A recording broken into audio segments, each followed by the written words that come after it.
jpeg2RAW, show number 51. And tonight we have a special guest. We have some of the hosts from the Average Guy podcast over at what is that called, Jim? The AverageGuy.tv, and the podcast, the tech podcast, is called Home Tech. Home Tech podcast. Yes, every Thursday nights. What time do they show? Thursday nights, 8 p.m. Central, 9 Eastern, and folks can follow the schedule for that at the Average Guy on Twitter, at the Average Guy TV on Twitter. Okay, and Average Guy is generally, your show is generally talking about tech more for the average person, not quite as geeky as some of the things we might talk about. We try not to be. I mean, the genesis of it was a bunch of guys that wanted to get together. You know, we all support the family IT operations that go around. You know, when the brothers and sisters and nephews and nieces need IT help, right? We're the guys they call, and so rather than do that over and over and over again, we thought, why don't we just put a blog together where folks can get that, can get that information or that help that they need.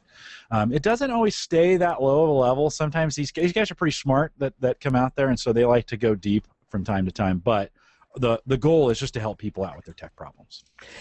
And the reason we have you guys on tonight is twofold. One is, I am a big proponent of backing up. And Kathleen and I, after one show, we had a long discussion, right, Kathleen? Maybe an hour or so. Yeah. Talking about backing up. And, there is no one answer, and that makes, because there's so many choices, there's so many things you can do, it can sometimes be daunting. And they can be very wide range in price.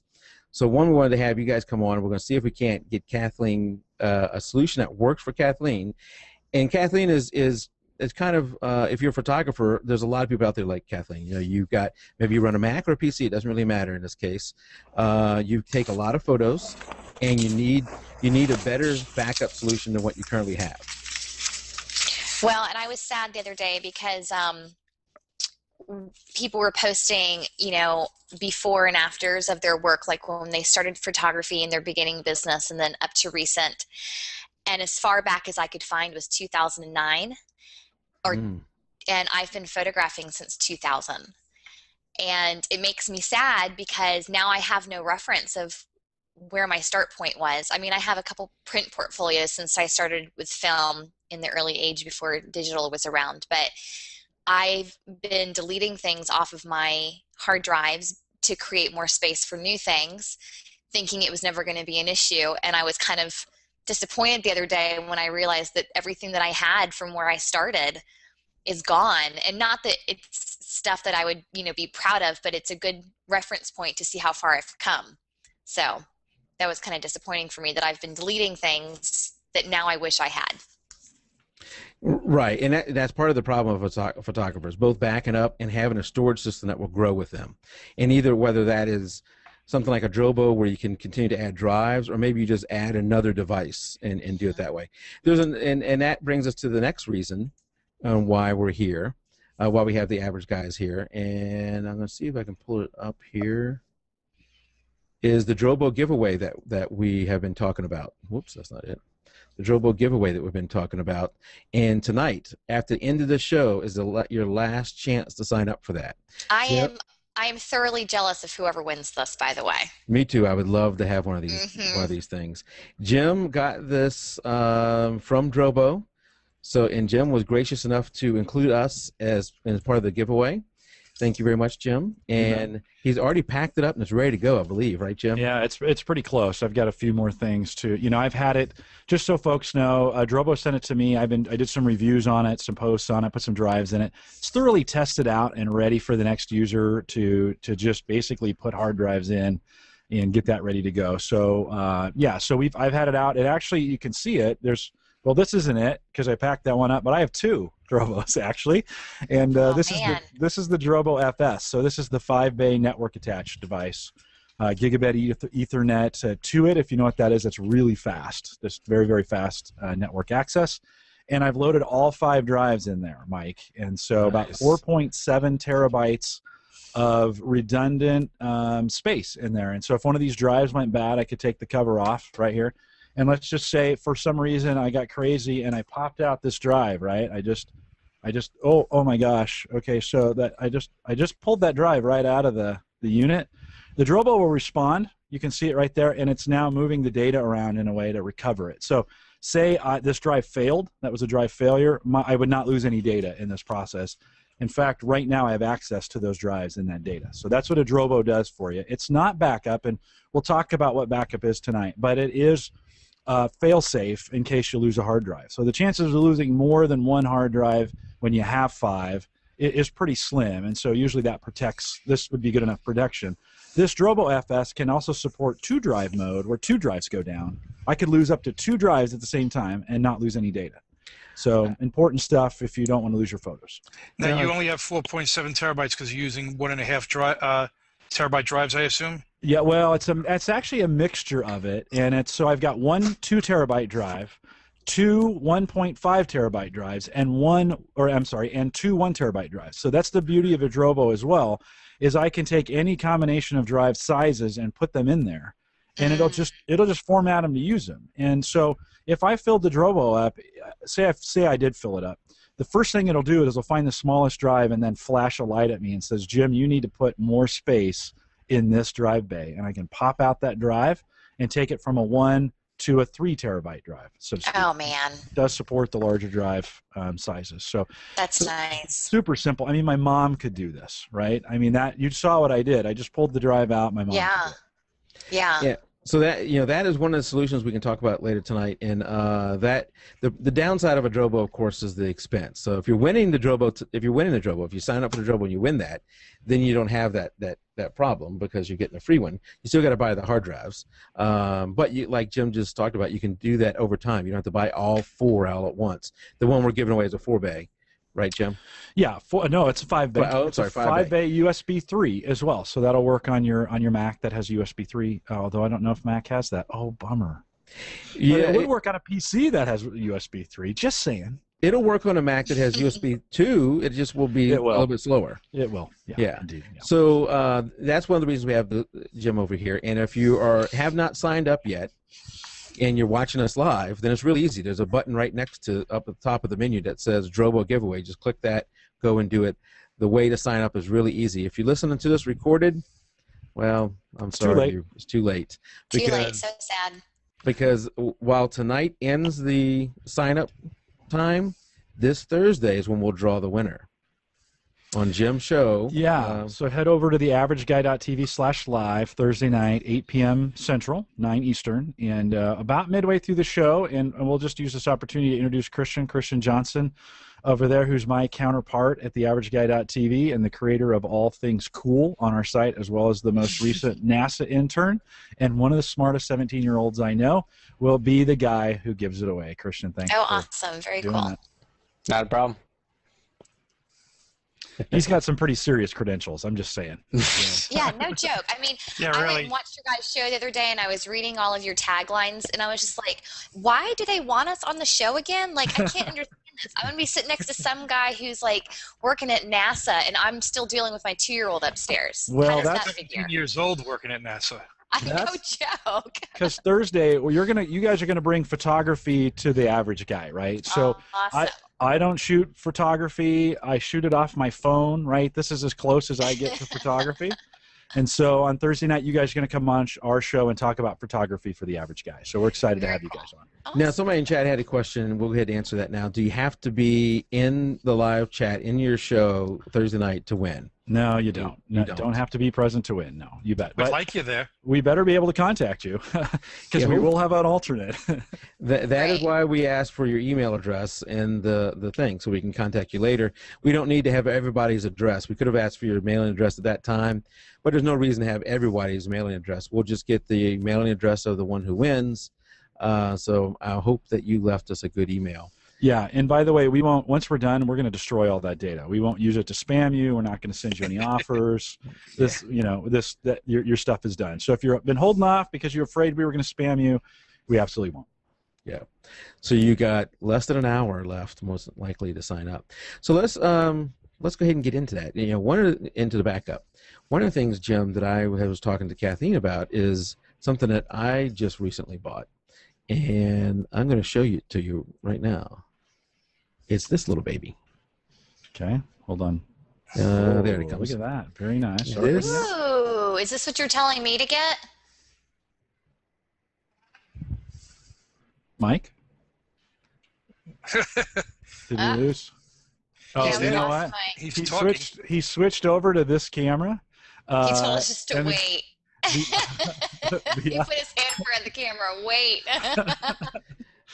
Okay, There you are. He's all over the place. I just got kicked out of my own hangout. The heck is that? Maybe it says, what are you doing with so many video cameras? Okay. Yeah. This is the thing I was telling Kathleen about that I was wanting you to, one of the solutions that you can do. Yes. Jim will talk about more, but this is a Mediasonic box. It has USB 3.0, eSATA, and FireWire 800. What is eSATA? eSATA is sort of like your internal hard drive connection. You have the inside external serial ATA port. Yeah, so it's basically this connection here on your hard drive. That's SATA, that little connection that you plug in. This is Point to it. It's right here. It's this one. Oh, you mean the whole thing? All Yeah. Okay, I gotcha. When It's you that- push it, right. okay, I gotcha. When you push that in, hold on. so this Hold on. allows for an external. Hold on a second. Nobody Yeah. can see that. Oh, okay. I've still got my Oh, camera that's up. true. Yeah, we All right. can all see it because we're Mhm. okay. Do that All right, again. guys in chat. All right, so this part of the drive right here where you plug that in, let me make sure I get that right. That's a SATA connection, right? That's the standard connection that we all use in PCs today. Any PC that's 4 or 5 years or older has a SATA connection. That's a part of it. The eSATA is for external. It's the same speed as you get internally, but it's for external drives. And it's like USB. So think of it that way. It's like a USB connection, just a different type of connector at a different type of speed. But a lot faster Okay. than a USB 2.0. A lot faster than 2.0, but not as fast as 3.0. Not as fast as 3, right. Yeah. So So now you this- want to use the USB 3 now. if you have the option, and USB 3 is a little bit more stable, especially with the right board. And so if you have the option, we prefer USB 3. At least I do prefer USB 3 over eSATA at this point. Yeah. This Drobo will have both. And I would say that if you're using a Mac and you don't have USB 3.0, I think the new Macs, don't the new Macs have 3.0? I don't know. But if you're using a Mac, you may want to use the, this thing's auto-focusing. You may want to use the FireWire port on a device like this. Sure. That's Sure. That'll give you the speed you. So this is just, it doesn't have any drives. It's not as fancy as the Drobo. It is a true RAID system, but you just pop the drives in here. You can hold 4 drives. Now I said it's not. those are tiny little drives. That's that little thing you were holding up the other day. No, this kind of I have to take some brackets out, but this kind of drive will fit in there. And I'm doing this at an angle, but this kind of drive will fit. It does fit. Yeah, so Okay. it does. You're talking about you're talking about And Mike, what was the retail on that? this kind of drive. If I'm This is- looking, it's $134.99 on Yeah. Okay. Yeah, this How much is did you say? $135. If that's the one I'm looking at on Newegg. For the RAID system?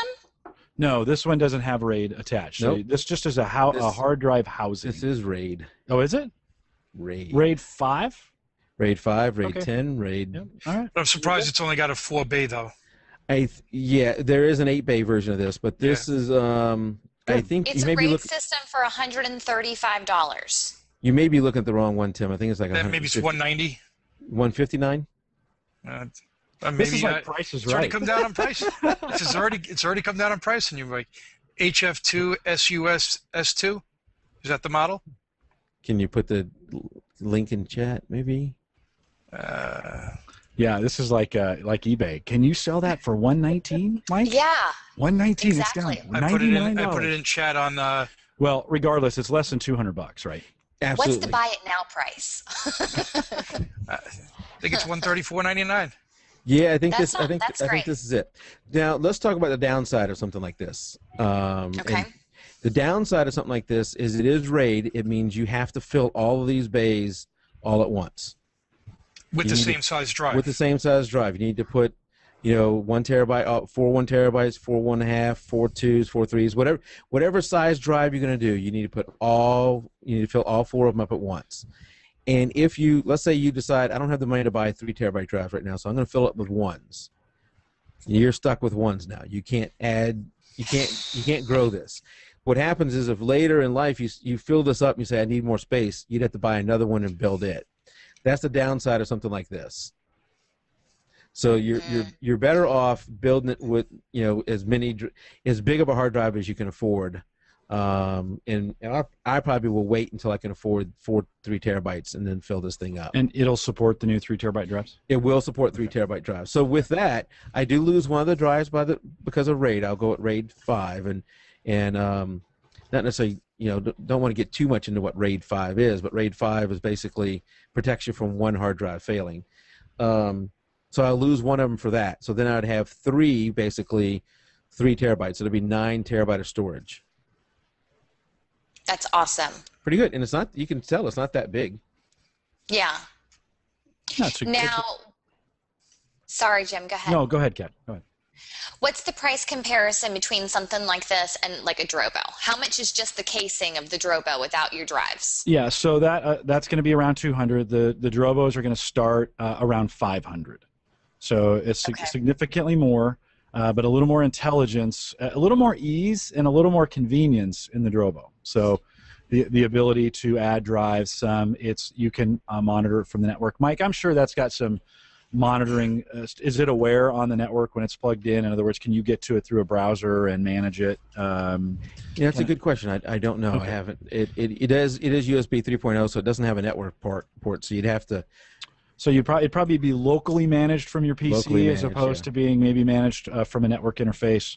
Some of those kinds of things. So you kind of get what you pay for. It's a great device. It would be a great entry-level device for someone who wanted to stripe the data across or have some data protection or be protected from a single drive failure. Not a bad way in, a little bit of complexity, but not a bad average guy solution. I'm at the Drobo site right now, and so this is the Drobo S, the one we're giving away. Right. If I click buy it now, we'll find out what the price is here.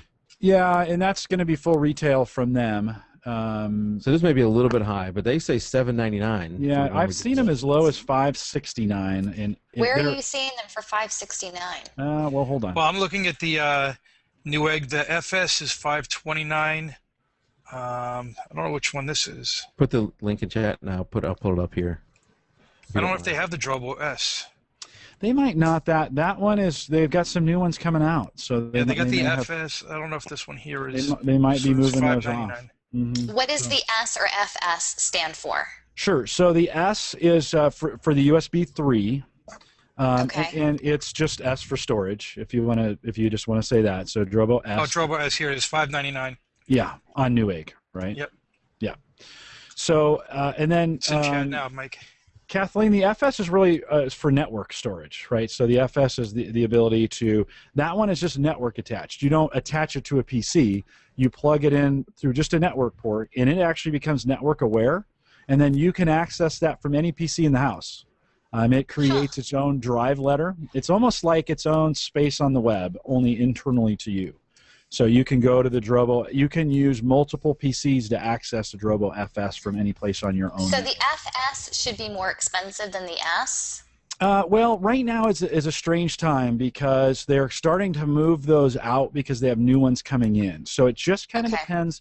If you're looking for a deal on a Drobo, now would be the time to do it because they're starting to clear the FS and the S's out in preparation for some new models that are coming out here in the next couple weeks. Well, I don't know, like the Mediasonic one that Mike has, obviously the price for right now is more attractive, especially because by the time you buy all of your hard drives to fit in it, you're still spending a lot of money. But the thing I like about the Drobo is that you purchase it once and you're done, and the only thing you're purchasing from here on out are extra drives when you fill them up. But other than that, you're never purchasing another bay of anything. Well, so yeah, that is definitely the distinction we need to make here for the photographer because the Drobo will grow with you better. It will eventually reach a limit. Yeah, and we misreported that the other week. I think someone said 32 terabytes. It is a 16 terabyte limit on a physical limit on a Drobo. So you can only go, you can only go that high. And today's drives are 3 terabytes anyway. So, in most cases, 3 times 5 is 15. So you're pretty much going to be capped at 16 terabytes anyways, in most cases. And that's quite a lot of pictures. That's a lot of data, yeah. Yeah, that's a lot. Say that again, Jim. How much would you be limited to? Well, on the Drobo, you're limited to 16 terabytes. That's the physical limit. They're Right, but taking if you use into it, if you use 3 terabyte drives, what does that effectively limit you to? well, 5 times 3 is 15, right? And then it's going to take some away for good. protection. And so probably about 10 or 11 in there somewhere, assuming you used all 5 3 terabyte drives. Actually, Drobo has a calculator. If you just type in Drobo storage calculator, they've got a calculator, and they'll give you a Drobo, and you can drag the drives in, and it will tell you what would be available based on the drives that you have. Oh, that's cool. Yeah. Okay, so let's talk about drives. How expensive are they like these days, and what should we be looking for in a drive? Christian, have you priced drives recently? I know you got a lot of hardware in the house there. What have you looked at them at all? Yeah, I need to go back and look at them. I know they had the Western Digital Red was starting to get pretty popular for the service stuff, but I think those Seagate F4s were at the time we had purchased them to be the most affordable speed cost benefit analysis type thing, and those were 2 terabyte drives. And how much were they?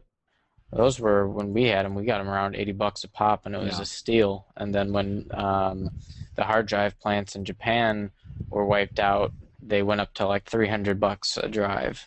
But they're back down. Way. Those are yeah. We had a price spike on hard drives back in the August, September last year. last fall. Some of the plants got wiped out in a typhoon, and so the prices spiked. But you know what? They've come back down. I'm going to say a 2 terabyte drive right now, where you're kind of looking, and you guys can be looking this up. But I'm going to guess anywhere between $99 and $129, depending on what you buy and how you buy it. So yeah. So the Samsung right now is running at $120. Yeah. So we had picked those up for like $90, but still, it's a great drive if you're just looking for something that'll do storage, and you're not looking to get in an expensive range, but you're looking for something reliable. We haven't had a F4 fail yet, and we have at least 10 of them running in our rack. Yeah. So. And John Stutzman saying in chat like $149 for the 3 terabyte drives right now. So right. the real price comparison is not necessarily at the 2 level. The better deal is probably going all the way to 3 and spending $150. As long as you have GPT. Yeah, as long as you have the hard drive that supports the new 3 terabyte limits. So let me ask you a question. Will the F or the S, the one that you're talking about, support 4 terabyte drives? It will. It's ready to go for both 3 and 4 terabytes. Yeah. Okay. Yep. But it really won't do you anything, because 5 drives at 4 terabytes is 20, so you're really losing out on a drive anyway. You're going to max it. That's going to be expensive today, but you would max it. But you have potential down the road as things get bigger. So I've now filled it with 3 terabyte drives, as y'all can see in chat. Yeah. Yeah, and Mike, what's the theater? So that's at 10, right? You're at usable space about 10.89 terabytes. I don't know if you can read that. It says 13.64. Actual size 13.64. Yeah, but the available space for data, the blue is what's important, which is what's available to you. I'm sorry, 10.89. Yeah, yep. 10.89. So about 10. If you filled it all the way up with 3, you'd have about 10 terabytes, and you could lose a drive. And then if you wanted to go crazy with the protection, you can hit dual disk redundancy, so you can lose 2 drives, and now you're down to 8 terabyte. But just a normal situation, you have almost 11 terabyte of storage. Yeah. What are you looking for when you purchase a drive? Because I would have no clue. I would get on there and see 1,000 different name brands and all these numbers and letters after everything and not know what anything stands for. So what should we be looking for when we purchase a drive? Kathleen, that's a great question, and there's a lot of it depends on who you ask, right? And everybody's got kind of their own favorite drive. Now, there's really only 3 drive manufacturers left in the world. They've all consolidated down into just a few, right? Kind of like the automobile industry. There's really just a few manufacturers left. So Seagate makes drives, Western Digital makes drives, and who'd be the third one? Those are the only 2 I really. Samsung makes drives. And isn't Seagate bought out by Western Digital to top it off? Yeah, they might be merging at this point. Who knows? So, Kathleen, the answer to that question is, if you go out to Newegg and you're looking, because we're all Newegg buyers. So if you haven't heard of it, Newegg.com. It's spelled exactly like it sounds, Newegg, Newegg.com. They oftentimes have ratings and they have feedback, and this is where I think it's really important that you read those, because, and especially when they have multiple, like more than 100 Very, very helpful in helping you find drives. That doesn't mean the one you're going to buy isn't bad. They're mass-produced, and you know, drives fail. They have, but you go out there and you can read the drives. I really do think the best drive is the one you bought, because any of them can fail. Any of them, you know, you don't want to probably buy the cheapest, but you don't want to buy the most expensive. Okay. So, like, if you're going to fill up a Drobo, these Western Digital green drives aren't bad for what they do, and so it's one of those things. I'm going to be honest with you. If you've never bought a drive before, find your home geek, find the guy that or gal who's around you that knows some tech, and ask them. They might have a favorite drive that they can recommend to you. That's what I did last time when I got my drives. I had a friend just say, "This is what you should get," and I just gave him my credit card. So I learned nothing from the experience, but I just needed storage. Well, and it changes so much, though, right? I mean, the drive models change. Christian mentioned this a second ago. He talked about the Western Digital red drives, right? Same company that makes these, but they have a red cover, and they're supposed to be specifically designed for NAS devices, like we're talking right now, right? Network attached storage devices. Well, somebody put in chat, well, yeah, if you like your drive to catch fire. So somebody had problems with the Western Digital red drive, right? That doesn't mean I've never even heard of the red drive. Yeah, it just came out. It's new. Yeah. Oh, okay. I was going to say, I didn't even hear of it. They're brand new. So it doesn't mean they're bad drives. It means one person had a bad experience with it. And if you have more people have bad experiences with, well, you know, maybe you might want to stay. Christian, do you have a favorite drive that you guys like right now that you could recommend in the space? I'd say for the NAS stuff to go with the F4s for the price point and for the reliability. Because one of the things about the F4 is that it's a 5400 RPM drive, but it gets the speed and performance of a 72. So they run really cool and quiet, and they're still getting the performance. Whereas if you're getting these 7200 RPM drives, you may not quite see that. They may be a bit louder and run a bit warmer. And that's a Samsung F4, right? Is what you're talking about? Mm-hmm. Right. And so if you're looking, now this is a bit different than what we're talking about, but in the OS drive category where you're looking at either a server OS hard disk, then the Seagate Barracuda or the Western Digital, I think it's the Western Digital Raptor. Raptors, Velociraptor. Yeah, those are the two that I would recommend for an OS drive. Now those I've seen burn out far more frequent and often. Well, for an OS drive, I would definitely recommend an SSD drive. I mean, I've pretty much gone over to that on all my computers. But I think in this case, we want to stick mainly to, you know, SSDs are definitely the way to go for an OS. Yeah, this could be a whole show all on its own. We want to stick more to the storage side and the backup side. Storage, you need mechanical drives because they're just so much larger. For cost per gigabyte, they're cheaper. Can let's talk about one thing, if we can, for a second, and maybe what would be the storage needs for Kathleen? Let's maybe like go out as far as 10 years. How much storage would Kathleen need for 10 years? And I was thinking, just to let you know, I shoot a 23 megapixel camera. So how big are your RAW files? I'd have to look one up, but I keep about 30 images from each session. Let me look up a picture real quick. So you delete a lot of stuff? Then it's going to get I just complicated. go through and I pick the best 20 to 30 images, and then I delete, and I only keep, you know, the top about 30 images. Well, let's talk about a pack rat like me who never did. Yeah, I was going to say, Mike, we should just go with you. What were you going to say, Jim? Mike, let me just say, if you're listening and you've got some specific questions, we've got some average guy, tech guys out there in the chat right now, and they would be more than happy to answer some of your questions too. So while we don't have time to cover everything here, if you've got specific questions, we've got some really good guys out there, and if you're a jpeg2RAW at this point, they'd love to answer your questions out there. So yeah. So, Kat, what size memory card do you shoot with? I have two 16 gigabyte cards. So when you're shooting RAW, do you remember how many images it says you can fit on the card? Like 1600. Does that sound right? No, it doesn't sound right for RAW. That's not right. Hold on, I can grab my camera and look. Hold on. That's more than what I have. I easily fill it during a photo shoot. I overshoot like crazy. Hold on. I mean, the average size of my photos, Mike, are about 27 meg. All right, so maybe Jim and Christian could help us with some math here. And Let's see if I can. Okay. I have a little spreadsheet ready for Jim. Look at that. And see, do you see what I'm holding? There's a surprise. Oh, nice. He doesn't. Do you see? Ooh, very nice. You see my new baby? I just got it in the mail. Okay, And that so that will force you have. to have bigger storage. Yes, I know. Okay, so I have my. Let me make sure it's a 16 gig in here just to be certain. Yep, 16 gig. And it says on the top of my screen, and I've already taken about 100 pictures.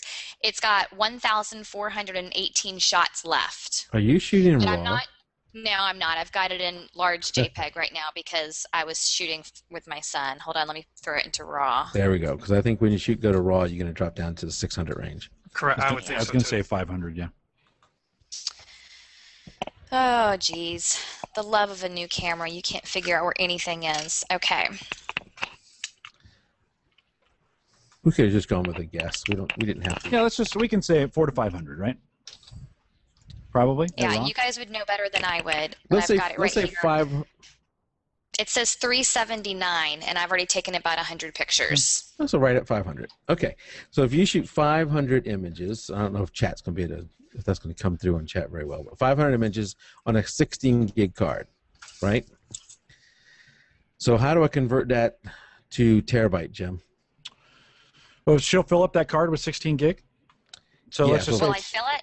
Let's Yeah. say 500 images fills up a 16 gig card. So how many times does 16 go into a terabyte? Well, how 16 many gig. how many shoots do you do an average in a year?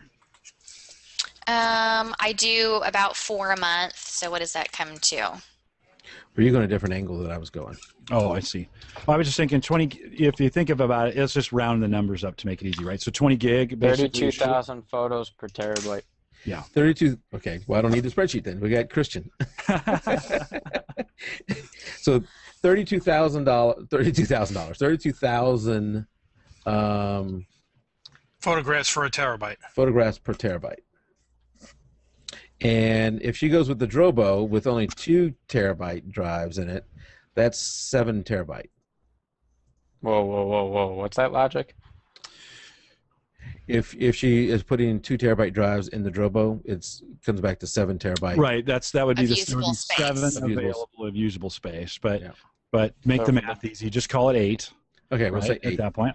8. So for the Drobo, 2 terabytes with, okay, if we have 8 2 terabyte drives, is that what we're saying? No, you would have 4. It would be filled with 5 2 terabyte drives and give about 8 terabytes of space you would have. So the real question is what point do you fill? I mean, what's your calculated use of data per year? Because cameras are getting bigger, files are getting bigger. You have to kind of keep in mind how much are you going to keep, how much raw are you going to keep, versus what your production data is, because those are gigantic.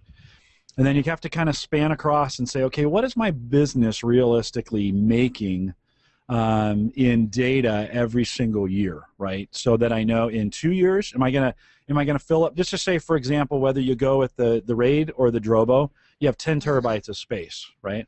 So if you're using 2 terabytes a year, you get 5 years on that piece of equipment before you fill it up. Well, So if you're looking at 8 terabytes, you're looking about 250,000 photos, right? So right. Um, So I guess we need to ask Kathleen, how many images would you shoot in a year? Well, like I said, I only keep about 20 images from each session, and I only do 4 sessions a month. I limit myself pretty good. So 4 about times kids' 20. Well, what about your kids' photos and all that stuff? Well, then that's another 500. And I never go through those, and I never edit those, and I never throw those away because those are the ones I don't have time for. But for client photos, I probably keep about 80 to 90 a month, and then add another 200 for my kids each month. Well, you have some light needs then. So That's not very much. About if you're doing 300 photos a month is what I'm doing. But I'm not your typical professional photographer. I mean, I specifically limit myself to 4 sessions. Other professionals out there are trying to do 4, 5, 6 in a week. Yeah, I know. I know, mean, if you think so- about some of the people we've interviewed recently, talking about taking at a wedding on a Saturday 4,000 to 6,000 pictures, that's right, a lot and of pic. That's a lot of pictures. It's a lot. And back when I was shooting weddings, I wasn't keeping 20 pictures. I was keeping 500 or 600 or 700 pictures per wedding. Yeah. So in my case, I shoot about 20,000 a year. Okay. So in my case, if I shoot 20,000 per year, and then I've got total number of images I can fit on that 10 terabyte of 256 equals the. All right, doesn't like that. What is? I am not used to using. Hold on a second. There we go.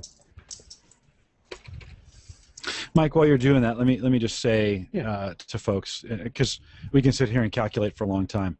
The best way for individuals to do this is to kind of take their shots for a month, maybe a typical month, and throw. So this is good average guy math, right? If you don't want to sit down and figure out megabytes or terabytes or whatever, because I'm not good at that either.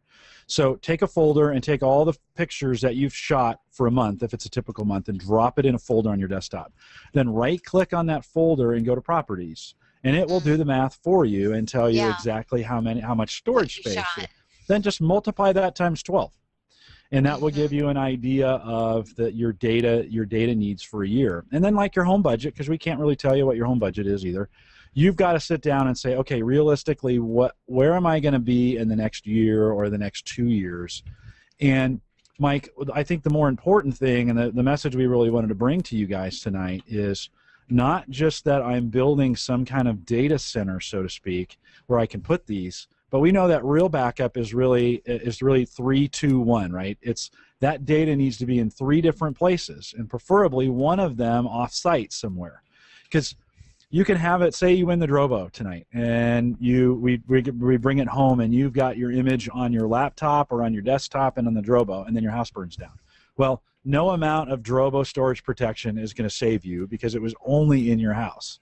So you also have to consider at that point, what do I use as an off-site backup service for that? Am I moving that information? And that's where knowing that counts, right? Because if you're going to buy service in the cloud somewhere, if you're going to use like a crash plan like we like, $50 a year, unlimited storage, Mike, and you've moved 1.8 terabytes of data out to crash plan at this point, right? So we know it works. 1.6, yeah. Well, it'll be 1.8 pretty soon. Yeah. That gets your data somewhere else, so that if something happens, the kids pull the drives out or jam a peanut butter and jelly sandwich in it, or what, nightmare. Right? Yeah, totally. It's totally going to happen too. Yeah. You've got to have a backup plan. So 2 places at home, 1 off-site, right? That's the 3, and then it needs to be on at least 2 different kinds of media going on. So it's got to be maybe on a hard drive and something else. In this case, like the Drobo. What would you suggest? Well, I suggest the NAS. I mean, I think that's what we're talking. A device like that, right? Something that is large storage device. Christian and I happen to be Windows Home Server users, and so if you're more of a tech enthusiast and you kind of want to build a server at home, that's way less technical than you think, but still requires some semblance of technology. Again, your geek friend might be able to help you with that. You could build it or have an extra PC. Right, so maybe you've got an older PC in the house that is just, you're not using it anymore. Put some hard drives in that and use that as a second place of storage. I have one. There you go. I think though, for the average photographer, and probably Kathleen too, is they need something that's going to work without having to call over the geek all the time. Sure. Well, Kathleen, you know how to work your second PC, right? Yeah. Well. Yes, I do, back when it was working well, but that's why I finally threw the towel in, because it got so bogged down that I just couldn't fix it anymore. And I think that a lot of people run into that, is their second PCs, they would probably move to it because it's slow, and then if they have to set up hard drives in it, they're not used to going into the box. Especially if you're a Mac user, you never go into the box. And if your second I PC... actually added hard drives into my own PC. Oh, well, that's very good. So you're halfway there. You're wrong. And the exercise I just did for the photos was I was wanting to get some kind of scale here, and so Kathleen is going to be well under this number because of what she shoots. But someone like me who shoots about 20,000 images a year, given Kathleen's file sizes, and that 10, I think we used 8 terabyte actually in this example. That'd be over 10 years worth of storage I'd have. Yeah. And I think that, With the Drobo or with your RAID system that you have? Either one. either one in this case, Yeah. depending on which hard drives you put in there. But I think you need to be thinking either 5 or 10 years out. Going beyond 10 years, you're just not going to be able to. Well, and then even that. in 3 years, whatever we're talking about today, it's going to be, extinct, and we're going to be talking about the newest thing. And can you believe I'm still using a Drobo? That sort of thing. Well, I'll tell you, I was just looking at my storage, and I categorize my photos by year. And I was looking 3 years ago, I had 40 gigs of storage. Last year I was at 55 gigs, and this year already I'm up to 90 because I have a different camera. So as you get newer cameras that have bigger file sizes, it's going to increase on you as well. I mean, I'm sure if I looked at the pictures I took from 9 years ago, if I probably have 3 gigabytes in a folder, it's probably a lot when you had your one megapixel cameras. Now, I think if you or your spouse, Kaylee out there was saying she's capable of digging in there and building a computer. I mean, your options really explode then. You can do a lot of what Jim's talking about, but building a second computer using Windows Home Server or some other type of server. There's a lot you can do there. In this case, I was trying to keep it more to what Kathleen could do.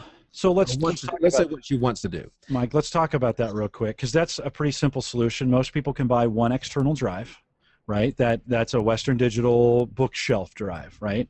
And if they're keeping their files on their laptop, and then they're duplicating them out to an external drive, and then that's being replicated off-site, you have 3-2-1 backup at that point. It can be that simple. If for maybe the light photographer, right? And then it just gets, it can just grow from there, right? So she's doing something like that. Kathleen, why don't you tell us what you're doing now? Well, what I do now is when I import my images, they come on my desktop, into Lightroom right away. So they're on my desktop. And then I also am making a copy of them to my external hard drive. And then they're automatically getting lifted to the cloud with CrashPlan. And then I use the images on my computer to do my editing, because I found that when I was trying to do the editing of the images that were on my external hard drive, it was taking longer for the data to transfer back and forth. So I edit with the images that are on my computer. And then once I process the entire session with the client, the images that are on my external hard drive, the raw images that are sitting there, the 3 or 4 or 500 that I added onto there, they all get deleted. Then I take the edited images from my desktop and move them over to my external. Now I'm taking them off my computer at that point because I'm not using them. Should I be leaving them there, or should I be taking them off? Because I've been taking them off because I feel like it slows my computer down the longer I leave them there. Well, 3-2-1, so it's now in only 2 places at that point, right? So you should have a third location that's on a different type of media, another hard drive or another PC, or something that you might, another device of some kind, to follow that methodology. That would really be recommended. You don't have to, right? Because you're moving it to the cloud and you're having it local. So if your house burned down, you could pull it off the cloud. And how was the cloud backup going for you? Because I know at first it was going really slow, and then we made some changes. It's going great. I haven't had any issues with it since you and I sat down and fixed those things. And then the way that my photography works is that my clients purchase their images on disk, and so they have a disk of their images. And so this is not to sound unbusinesslike, but the images that I'm most concerned about losing forever and ever and ever are my own, of my own kids, my wedding pictures, that sort of thing. My clients, they've paid me, they have their disc, it's their responsibility at this point, is the way that I see it. And it would be difficult, obviously, for me to, not have any samples of my work anymore, but I can always take more pictures of more clients, and I'm growing as an artist anyway throughout time. So it's really my personal stuff that I'd be the scaredest to lose. Kathleen, do you move those files at all to a web service of any kind? You display those on the web for your customers? Do you have the full size files? So they're not full size. I have to scale them down with the web server that I use. But for some folks who do move those files to a web server for the customers to pull them down, right? That's your third place, right? That's your offsite storage. That's someplace like SmugMug. Yeah, that would promote a place like SmugMug, because I don't do SmugMug, and my clients just have to get a disk from me. They don't pull it down from the cloud. But that's a great idea. That's a service. That's a service that's out there. Maybe for the photographer that hasn't thought through that, is they could move it to, they could upload it. Like on my phone, when I take a picture, it automatically uploads that to my Google Drive, which I have quite a bit of space on. That could be another option. Some storage where you can put that. So I guess I want to challenge people to be creative and to work with that in their own individual ecosystem, whatever they're currently in. Look for those spaces where it may already exist that you may think it's not backed up because you haven't thought of it that way, but it's there, right? You're moving it there. We talked about CrashPlan. I wanted to show everybody, if you, I know somebody's using CrashPlan, but if you haven't used it before, it's fairly cheap. I don't know if you can see this in chat, but for unlimited storage, it's $50 a year. Yeah, and I love CrashPlan because it's one of those things that you set up and then you don't have to think about it. It just automatically goes, which is what's very important about backing up, is that it is automatic for you. Because if it's something that you have to hit play and do it yourself, you're not going to do it. You'll find months go by and then you'll be like, holy Moses, I haven't backed up in 6 months. And then you try and do it and it shuts your whole computer down because it would take too long. So the nice thing about CrashPlan is you don't even have to think about it. I do have the way that my external drives, I just forgot about this, which is talking about it being automatic. I have 2 external hard drives. Both of them are 2 terabytes. And through my Mac, I have something called Time Machine. So I import my images to Lightroom. I automatically send a copy to one of my 2 terabyte drives. And then I have Time Machine set up between my 2 externals. So I have an exact copy of one of my 2 terabytes onto the other 2 terabyte drive. And then I also have CrashPlan. Yeah, good. So you have 2 different kinds of media right there, right? You have the 2 drives, 2 different. If one failed, the other one would be there, and then you're moving it to the cloud. So you're in that scenario, you're good. You're limited by the size of your external drives at that point, right? Yeah. Once you fill and I'm up also limited by the way that they're docked, because I just have a docking station. I don't have a RAID system or a Drobo or anything like that. It's not as safe or that sort of thing. And if I remember right, this is a dock where they're just slid in. They're just slid in, waiting for peanut butter and jelly to be smashed down on top of them. or a drink. Yeah, or a sippy cup. Yeah. So you might want to think about moving that to a higher ground, so to speak, and getting that. And they even have some external devices that you could use where it'll house 2 drives in it. So if you don't want to make the full jump to a 5 terabyte RAID system, Western Digital makes an external drive that has 2, and if one went bad, you'd be protected with the other one. So there's a company called IcyDock that makes some external drive enclosures that are designed to handle 2 drives instead of 4. So there's some options. Those external enclosures range between $75 and $100. So again, there's some places where folks, if they don't want to commit fully to a large NAS device of some kind, they could get some redundancy in some of these kinds of storage enclosures. I just looked Mediasonic. I was at their website. They also have a 2-drive enclosure. Yeah, Mike, this is a great example of not having to bite off, not have to eat the entire apple in one bite, right, so to speak. You can kind of get in on this, and these drives actually make good drives to take along with you because they're fairly portable, and when you're done with your photo shoot, if you've got the right setup, you can just start downloading to that drive right away. Maybe in the middle of the wedding or so, you can start transferring. If you got your laptop, you could plug this into it and start moving data off your drives onto something a little more redundant. Now, in this case, this is a $99, $100 for the case. You can put 2 drives in it, and I would recommend to the Kathleen, a photographer, is not to do RAID 0 in this case, to do RAID 1. The difference between RAID 0 is half the stuff is written on one drive, half's written on the other. If you lose one drive, everything's gone. It would RAID 1, everything is written to both drives. Sort of like what you have going on with your Time Machine, Kathleen. Everything's written to both. So this would be one enclosure that was protected from any one of the 2 drives failing. And you get in for $99, $100, and then have to buy the drives. Jim, I wanted to ask you and Christian something, because somebody out in chat just brought this up. Tim out in chat did. And I've always heard that DVDs, CDs that we buy as consumers are not a good backup medium, because they have very limited shelf life. That the disc that I wrote to 5 years ago, if I went and pulled out 10 of them and tried to get all my photos off of all 10 of them, I would have failures. There would be images I couldn't get off because the disk have already started to deteriorate. Have you heard that? Is that true? Christian, you want to talk about that?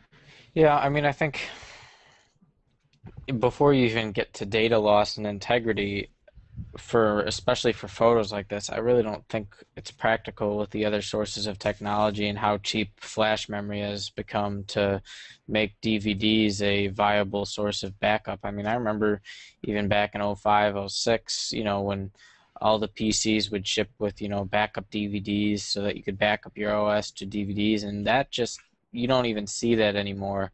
OEMs won't even push that, and if you want even a recovery CD, not even talking about the data, they either make you request it manually or download it. So just in regards to the technology itself, I don't think it's really the trendiest way to go about doing it and the least amount of well, it's the slowest by far, right? Right. Christian? So it takes slow. Yeah, it takes time to burn. You have to have a good burner. You have to have good software to burn it too, because Windows isn't the quickest with it. And so yeah, even with the DVDs, if you're the kind of person that scratches them easily or doesn't have a good place to keep them where it's temperature controlled and weather controlled, then yeah, there's going to be some wear and tear on those.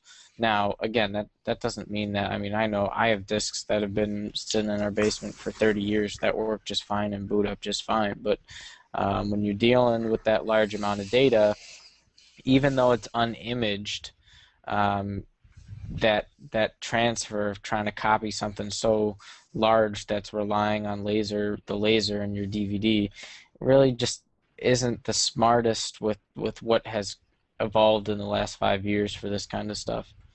And Kathleen, hold on real quick, Mike, 1 sec. So a little flash drive like this one that I have here. The 32 gigs now are $30 for the most part. You can get pretty cheap flash storage now, inexpensive. Kathleen, I was thinking about you for your customer files. They're not that important to you, but maybe you do want to keep one copy of them somewhere. You could, for fairly inexpensive, drop them on this and then take this to your safety deposit box or take it to your parents' house or take it to your friend's house, right? And leave it there. Very little space is taken up. And then maybe rotate them every 3 years, or maybe not ever look at it again unless you absolutely need it. Like make a note that says, hey, the Smiths and the Joneses and the, they're on this flash if I ever need to go back and get those. Or this could be some folks were talking in chat about their bandwidth being bad or they're having bandwidth caps. These would be perfect for countries that have bandwidth caps. 30 gig, drop it in the safety deposit box. Guess what? You have your own kind of sneaker cloud, right? You're carrying your own cloud storage somewhere else.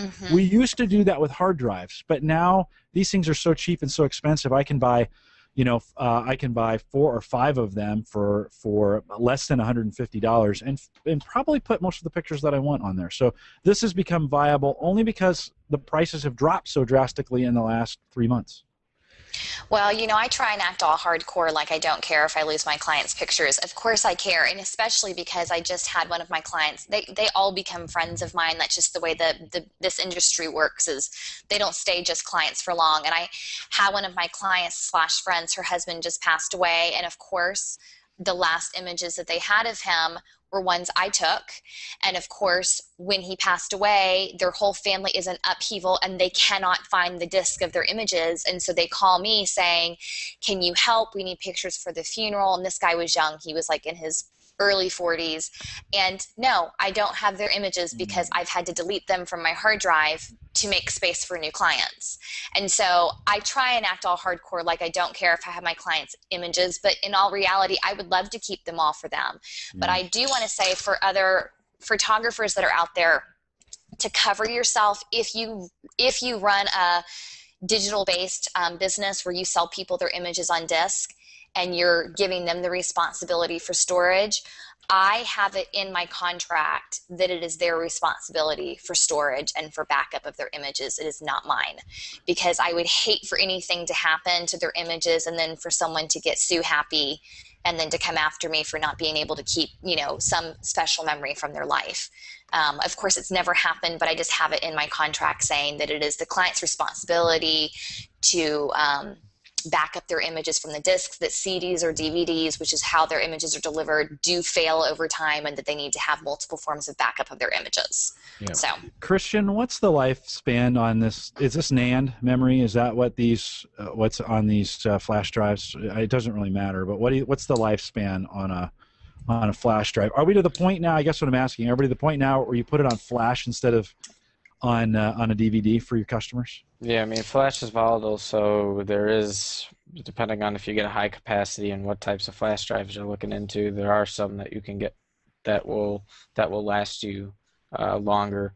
There's some you want to watch out for, some of the lower end cheap stuff that you just, you're throwing Word docs on, and if it dies, it dies, and you get another one. But if you're looking for like one of these high capacity 64 gig, 128 gigs, and you're checking the classes and all that, and you're paying good money for it, it should last you at least, I'd say at a minimum 3 years for that kind of quality. But I wouldn't be surprised if you got so flash wouldn't be a great option for a replacement for a DVD. It's about the same lifespan. It's not the best, just because it's like the SSD. You get so many writes on it, and then you're done. What about this? Go ahead. What if you just took a hard drive? You can get a $100 hard drive. Just fill that up, put that in a safety deposit box. Yeah, you can absolutely. Yeah, would that be a solution? Well? I mean, it's going to have a lifespan of some time sitting in that safety deposit box. Kathleen, I'm just thinking about your customers.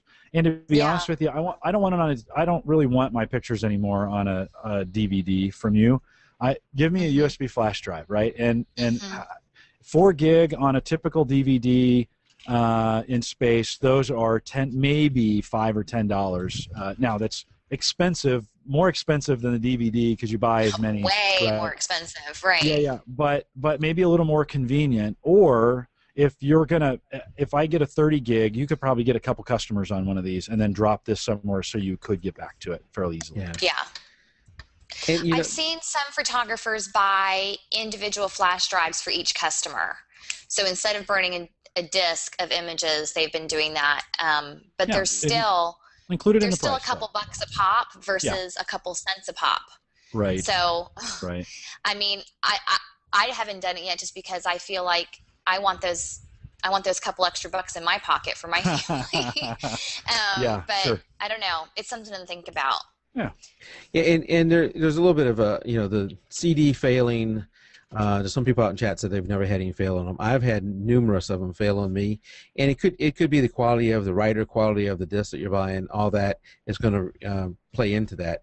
I don't trust DVDs for long-term storage anymore because of my personal use, but that doesn't mean that's that way for everybody. Mike, can I give one more backup option that we haven't really talked about? It's kind of a hybrid device. It's one I've been using a lot. It came on the scenes a couple years ago, kind of died down, and then they made a resurgence. And it's this idea of a pogo plug. So if you go POGOPLUG in Google, pogo plug, it's kind of a device that you have local, so it's at your house. You plug it into the network, but it has 4 USB ports on it, and so I can plug up to 4 either flash drives or external hard drives onto it. And the beauty of that is it's local storage when you have it at home, but you have access to it. The device is smart enough. You register it at pogoplug.com. The device is smart enough that I have access to those files from anywhere on the web as well. It'll come in, you can go to PogoPlug and it's got the files available. You can download them from anywhere in the world. So it kind of is that best in breed. It's not $20 for the year? Yeah, it's not terribly expensive either. And I bought for $30, I got a free device and $20 for the service. It was $10 shipping and handling. And I got a year's worth of their service for $30. Very, very reasonable. Uses your own drives. It's kind of that hybrid model between trying to RAID these things up, and maybe you've got a bunch of external drives anyways. That it doesn't do anything. When you look at the drives online, you look at the individual drives. It doesn't do anything for you to combine them together. I want to be clear about that. But it would be nice to have, especially if you need to have access to your files from when you're not home. You can get to them from the web. So Jim, I'm showing this on chat right now, and that little black device, that's the That's Pogo it. Plug, right? That's the version 1 or the original. Pogo plug device. And a drive fits inside of that? No. So see that USB port that's on the front of it there? Yeah. In the very front, that's one of 4 USB ports. There's 3 in the back. Okay. So you can take any USB device. You've got 2 of them, right? You could plug those 2 into this Pogo plug, and then it would be accessible from anywhere in your house as well as anywhere on the web by going to mypogoplug.com and signing in. So it gives you a little more flexibility. Like John out in chat said, it's like a USB hub on steroids. It's like a USB hub. Yeah, it is. And they have them in USB 2, and now they have versions that support USB 3. So if you had a faster USB 3 hard drive and you wanted to plug that in, that would be available to you. It's something I just started looking at it in the last month or two, and I've been very impressed with their service offering. Just again, it allows you to take some drives you might already have and make them accessible to you. So you'd install the other thing. If your drive fails, then it will no longer have that info on pogoplug.com. Correct. Yes, or you unplug that drive, right? It doesn't. You still need to do it. It doesn't keep it. It does not prevent or do any kind of drive redundancy or any of those kinds of things. But Kathleen, in your case, you're replicating that data across drives, so you could still do something like that. And the beauty to this is, we haven't even talked about this yet, is if you install that client software on your PC, it'll also not only do your pictures, it'll do all your it'll back up your documents and your music and those other things that are important to you that we've only talked about. Photos, but it will automatically back up. And the thing I like about it, one more thing, is that you can set the software as soon as you drop a picture in a folder, it starts copying it. So say I put it on my desktop, it's immediately going to send it to the Pogo Plug backup. It's not going to wait for an hour. It's not going to wait, for that night. It's going to immediately start moving it over. And so it's one of those kinds. It's like that instant backup. It's pretty nice. Yeah, one thing we didn't talk about CrashPlan is you could actually use CrashPlan for free to back up. Like if I was really nice to Kathleen, which I won't be, I could have her. I could have her back up to my house. Yes. And that would be free. Or let's say even within your own house, you could back up from one computer to the next using CrashPlan. Now, can you imagine me losing everything and then being at your doorstep in tears, Mike? Your wife would be like, "Where did this chick come from? She just wants her pictures."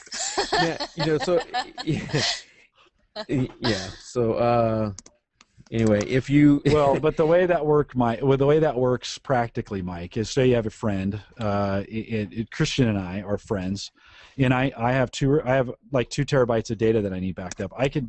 Christian could go, and he's in Buffalo and I'm in Omaha. Yeah. He could go buy a 2 terabyte drive, plug it into his PC, and then give me a code that will allow me to move that data to that 2 terabyte drive from my PCs here. So that's kind of like private or social cloud backup. That's another way. And in CrashPlan, that's free. You don't pay for that. You get to download that software for free.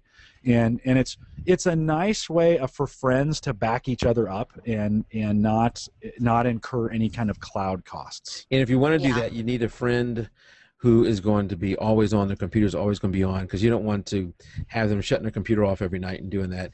Now, your first fear may be, I don't want my friends seeing everything I'm backing up. This stuff is encrypted so that you can see it. They have no way of seeing it. Even we had the CrashPlan people in my office this past week looking at something for on our company side, and they told us right off the bat, if you lose your key, you're out of luck. That happened to me. We cannot get into your data. There's no back doors. There's no safety switch. You lose your key, tough luck. Yeah, you can't pay us enough money to break it. Well, it's good security, right? So your data is secure at that point. They can't even get into it. It's a key that you have. So yeah, that's nice. I have a question. We talked about online storage with like a place where my clients could log in and then download their images onto their computer. Do you guys know of any places that give you unlimited storage that does that? Like, because I'm assuming that most people would put a cap onto how much you can upload. I'm pretty sure that that SmugMug has no cap.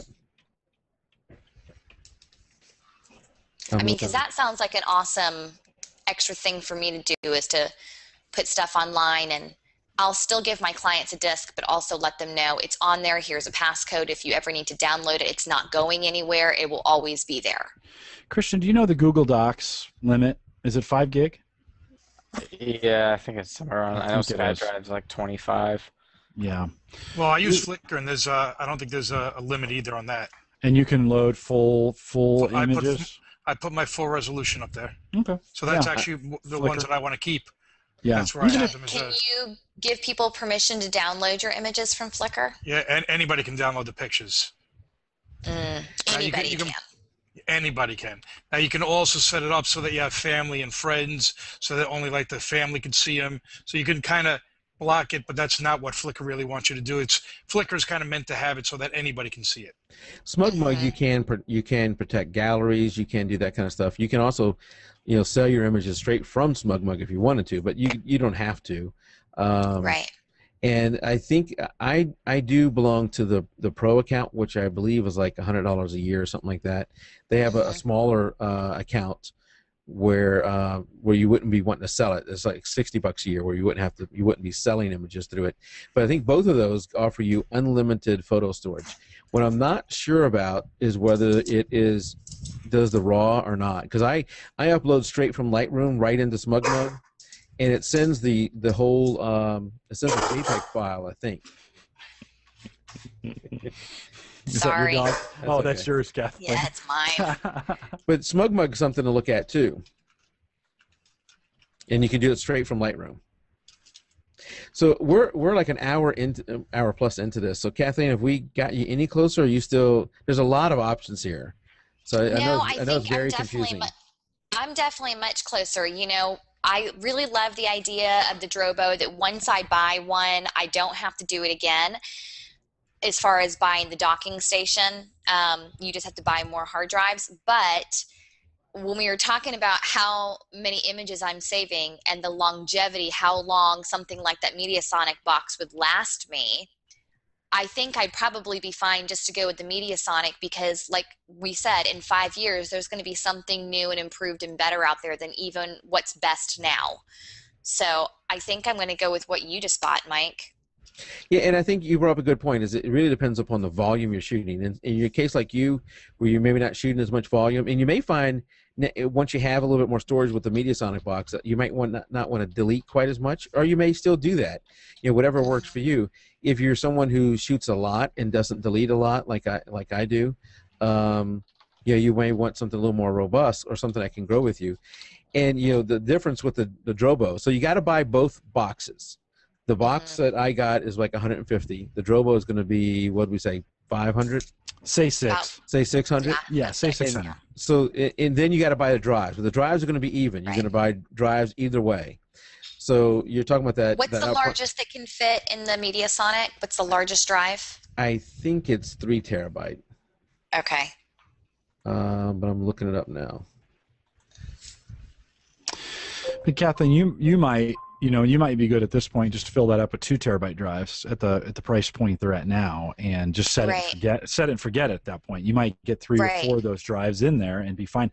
And it's not the end of the world. Let's say you buy 3 2 terabyte drives, right, and start with those 3, and say you run out of that space. Well, it's just a matter of that point of moving the data off that NAS box somewhere else.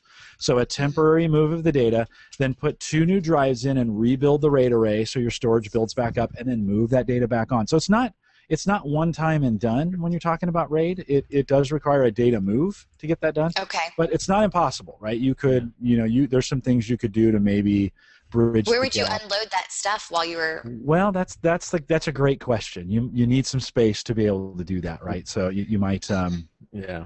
That's a trick. That's the complexity of it. It can be. What I'm saying is, it can be done. Right. Right. It can be done. And I was wrong. The Mediasonic box can take up to 4 terabyte. Oh, okay.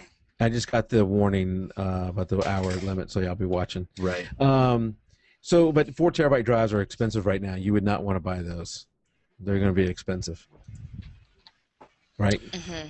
Yeah, no. The price point right now, I think, is 2 or 3 terabyte drives. I mean, I think for Kathleen, if she put 2 terabyte drives in here, with the level she's shooting, that would keep her for a long time.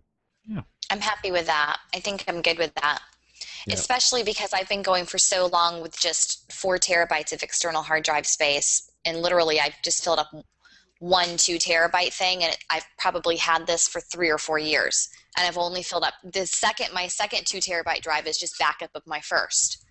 So really, I've only filled 2 terabytes of drive space. Kathleen, you know what we should do for you is over at The Average Guy, and it looks like Kevin might be joining us live from his flight at about 30,000 feet here, so he might pop in here in a second. But he's in. There he is. Look at that. There's Kevin. This is GoGo Wireless live from LAX to, where are you flying back to, Kevin? Minneapolis. Yeah, LA to Minneapolis, and you're in flight, right? He's got a little bit right of latency now, but we'll see if I can sync up here. Okay, Awesome. well, keep listening, and we'll bring you back in. Kathleen, if we could go over to the Facebook, if we could go over to the Average Guy Facebook site, this right after the show is done, and we'll put a post talking about what you're looking for. We might want to have a few folks weigh in. Certainly what Mike has is a device, but we might want to have some folks throw in a few more devices for you to look at. Okay, cool. That range in that area, and then you can go out and take a peek and see what works well for you. There's this idea of external drive enclosures has exploded in the last 2 years. There's a bunch of different. And then folks from jpeg2RAW can pop over and see what else is available, because you're not the only one who has this question, right? Absolutely. Right, sure. And we can make some good recommendations. I do want to remind people of the downside of my thing is cheaper. The downside is you do have to buy all your drives all at once and put them in there, because it's true RAID. The Drobo, while the Drobo box is much more expensive to start off, you can start off by just putting 2 drives in there and build up over time. So you got to weigh those two against each other. Yeah, there's another catch. Well, but Mike, she could buy 2, or she could buy 3 2 terabyte drives right now, and then say in 3 years she needs more space. She could still buy, most likely, 2 terabyte drives to match those other 3. And spin that RAID back up. So it doesn't have to be exactly the same point in time. Well, I don't want to tell people that. I don't know for sure that you can rebuild the RAID by adding new drives into this thing. Well, no. What I'm saying is she could offload that data, put those drives in, and then rebuild that RAID array. True. Yeah. That is complicated to do so. A little more complex. And you'd have to have storage somewhere else to offload it to. Kevin, say hi to the stewardess behind you. I told her she's on camera. Are you ready to take some pictures? Kathleen wants to upload some pictures to you there on the flight, right? I'm sure that wouldn't take very long. Yeah. Get there in no time. Yeah. What else do we? Kevin, we missed you for most of the podcast. We talked about 3-2-1 backup. We talked about off-site storage, and we kind of covered everything that you had put in the notes. Just while we got you on the plane there, anything you felt passionate about that you kind of wanted to talk about or cover since all this effort you took to get in here on the podcast? I think the notes you had covered it pretty well. The big thing I get concerned about is the number of people who don't do anything and just they've never had a drive failure, so they hope that it never happens. I think, Jim, when you and I first spoke about it, I shared the story about one of my coworkers had a drive in her Mac die and basically had no backup. All of her 6-year-old daughter's pictures on this drive, and as a last resort, I took the drive, did some of the normal things I try to do with, mounting it up in a Linux PC to try and read the drive format. In the end, ended up taking it over to the Kroll OnTrack guys, the guys that do disaster recovery on hard drives. Basically, they can, if they can read the platters, they can pull data off it. It costs between $700 to $2,500. And much to my surprise and dismay, they came back that they couldn't get anything off her drive because the way the heads had crashed had actually ruined all the platters. Ooh. So, generally, if you're willing to spend enough money, there are resources who can try and save your drive. In this case, unfortunately, it's gone. Every last bit of it's gone. So I'm of the camp of do something, at least get a USB drive, get something in place, and don't count on the fact that the drive's not going to die on you. Right. Good point. Kevin, you remind me, there's a company called IOSafe, IOSafe, just like it sounds, letter I, O, safe.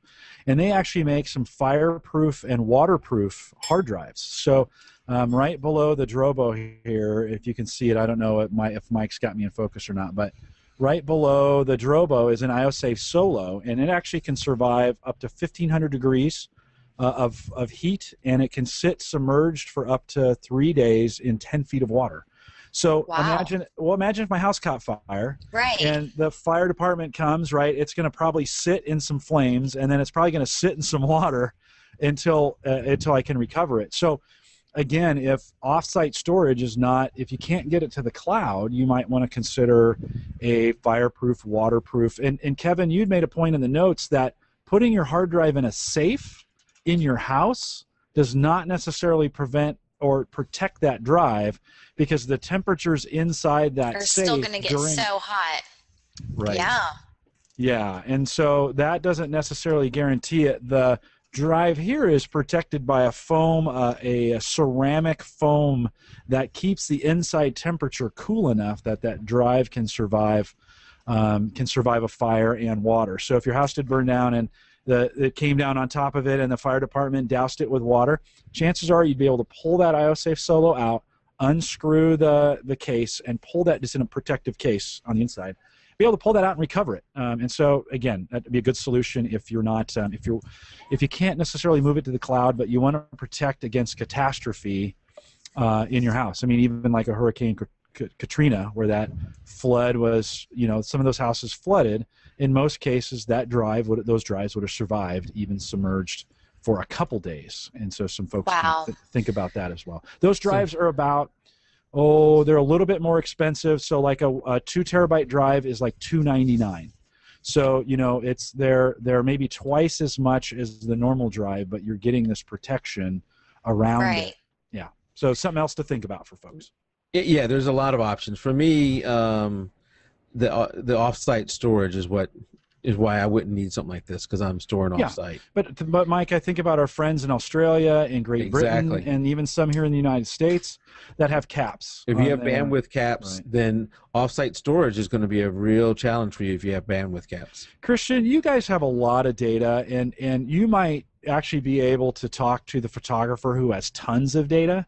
What are you guys doing at your place? I know you've got some big servers at your place. What are you guys doing from a backup offsite? How would you recover if there was a catastrophe there at your house? I think you're muted, Christian. Sorry. We'd have a tasked family member be sure to grab one server before the fire goes. So. Okay, so your solution is grab the server and run out of the house. Yeah. I mean, we don't really have anything external that would cover all the data that we have in here.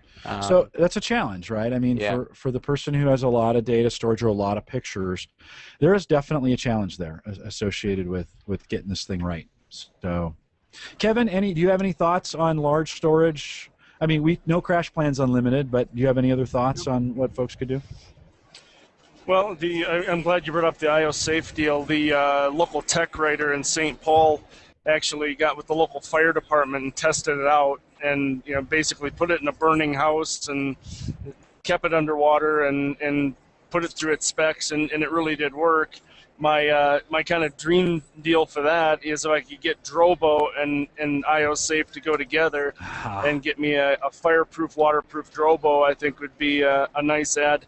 From a professional point of view, I work with RAID, NAS, and SAN stuff all day long, and those boxes are driving down in price. But there's whether it's the Netgears or the Synologies and the QNAPs products are nice. I think at the end of the day, some of the discussion we've been having on the home server front with Windows 8 from the storage pooling capability, I think might be a nice, easy way for folks to get some big storage use in their houses without having to, learn too much extra operating system and too much extra management from that point of view.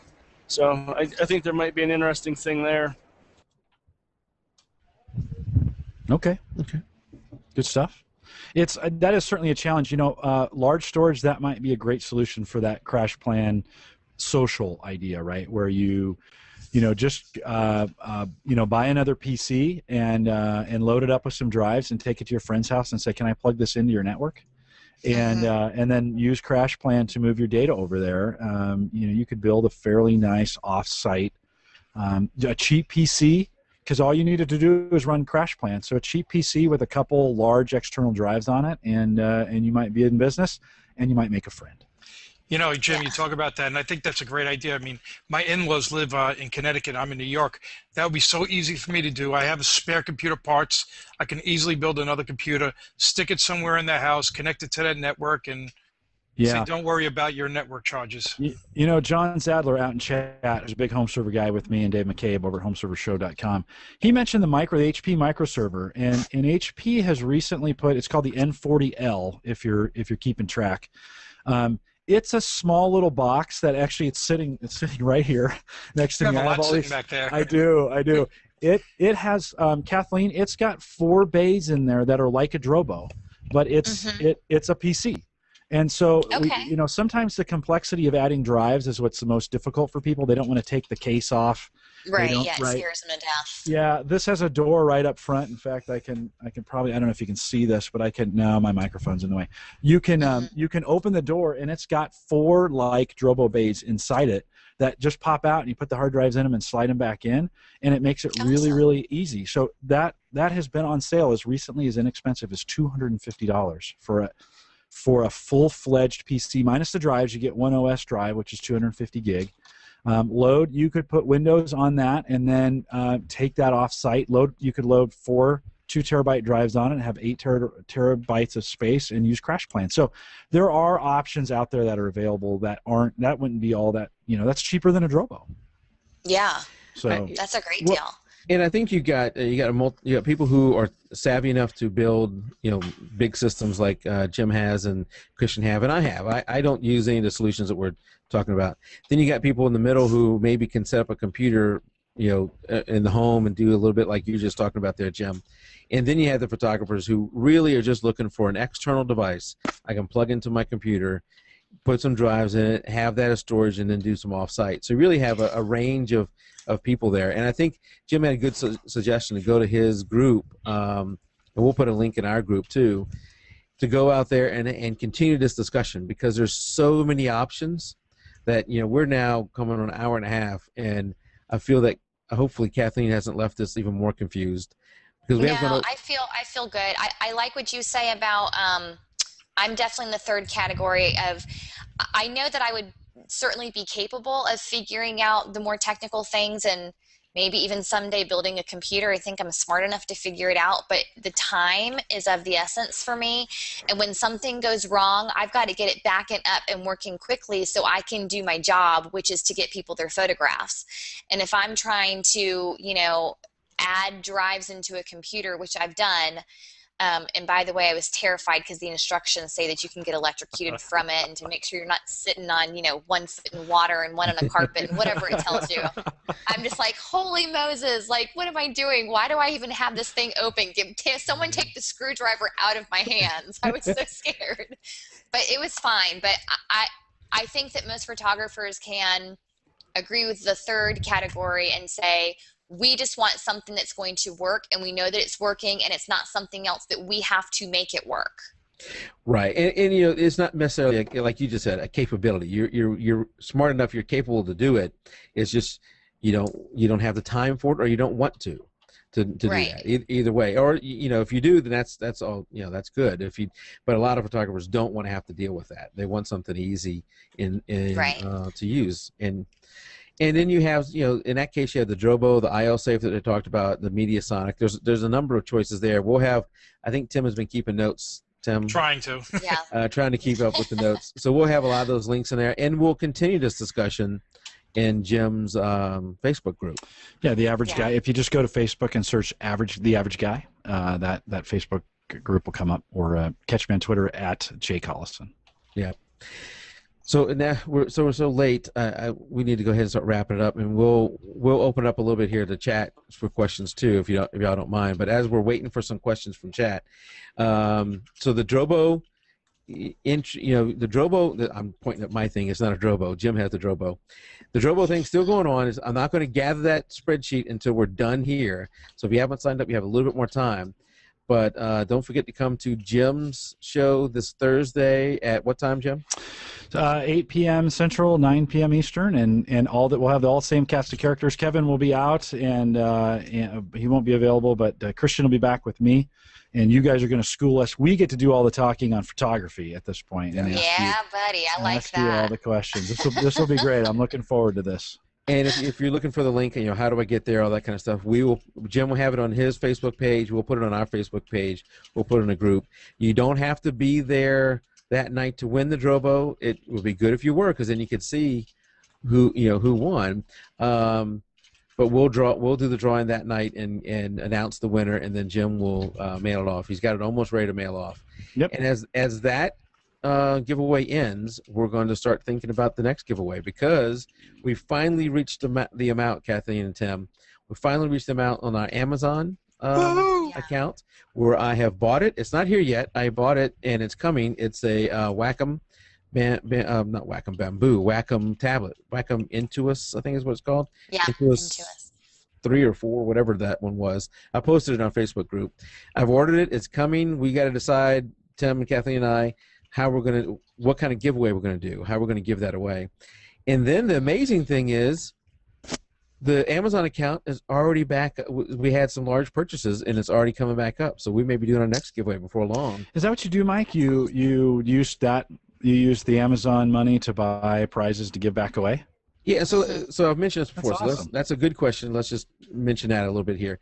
We basically have 3 ads on there: Amazon, Adorama, and Google. The Amazon and Adorama, any money we make from that, we're going to buy gifts and give them away. The Google ads, we'll probably use that for self-promotional things, maybe an ad on Facebook or something like that. That type of thing. I doubt that I ever make enough money to help buy stuff for the show.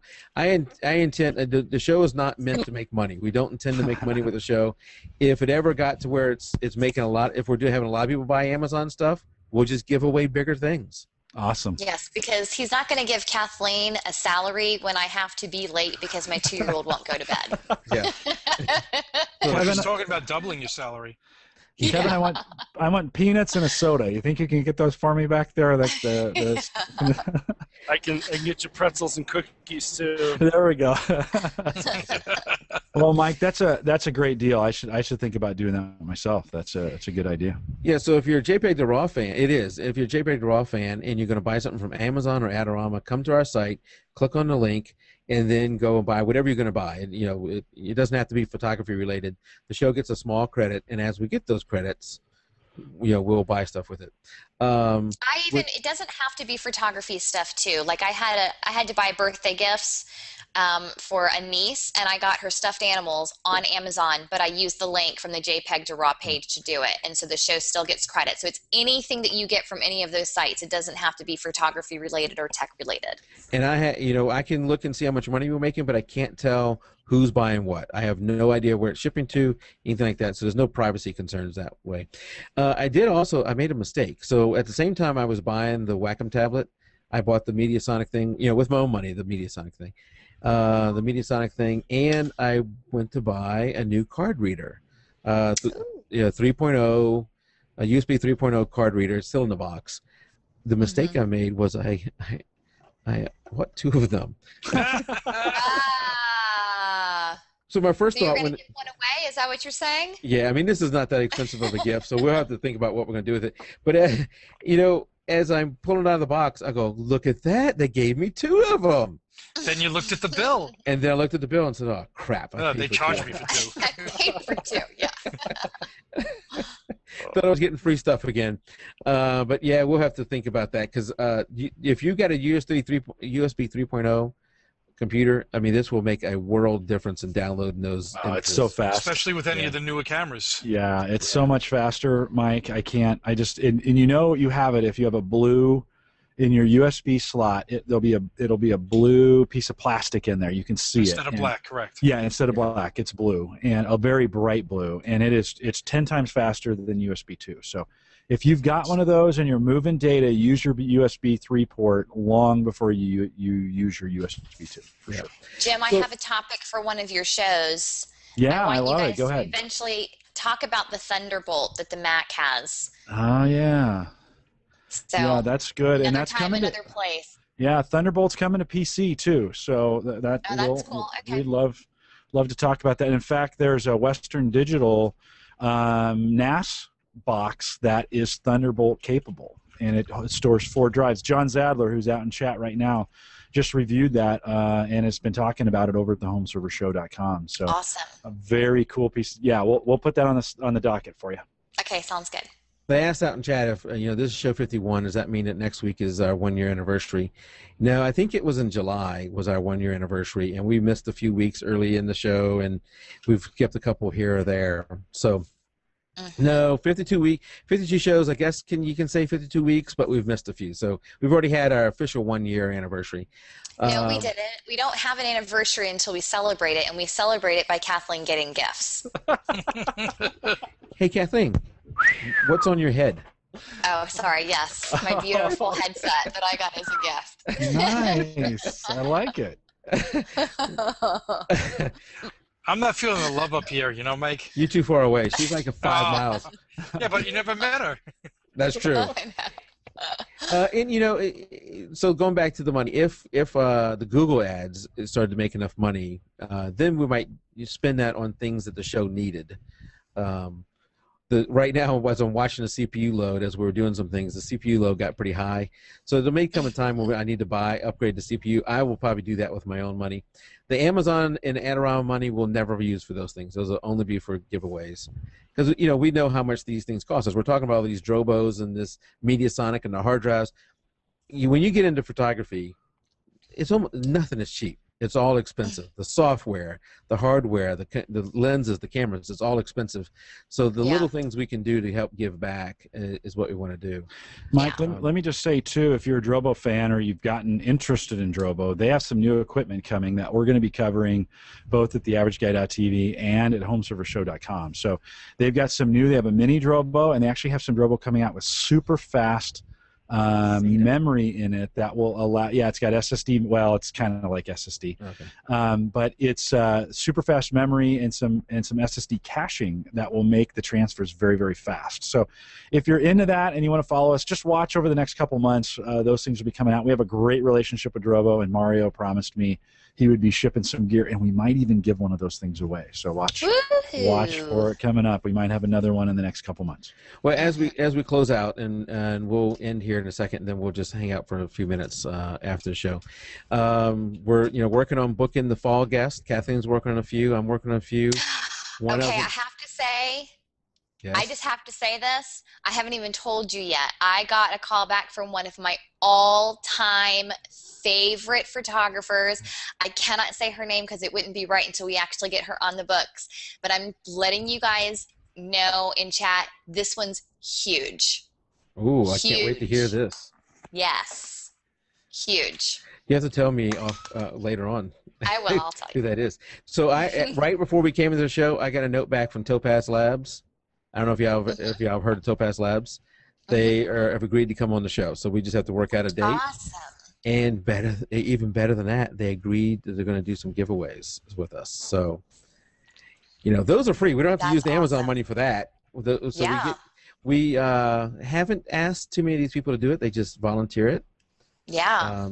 So we take it whenever we can and give it away to everybody. And last week when we had Jared on here, if you haven't taken advantage of that yet, you have to December 31st to take advantage of the 15% discount on your next order from Shoot.edit that he offered to all jpeg2RAW fans. Just use the code jpeg2RAW as your code and you'll get 15% off. Yeah. So with that, next week, still a little bit up in the air. We got Mitch DeBrowner scheduled for next week. I hope that we can get him. He is traveling right now. He's supposed to get back in touch with me soon.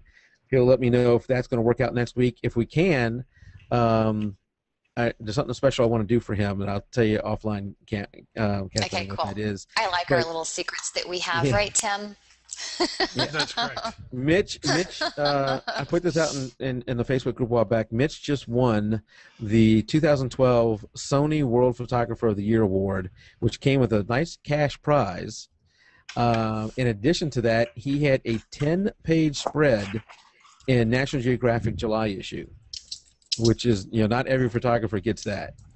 So he will be a real catch if we get him next week.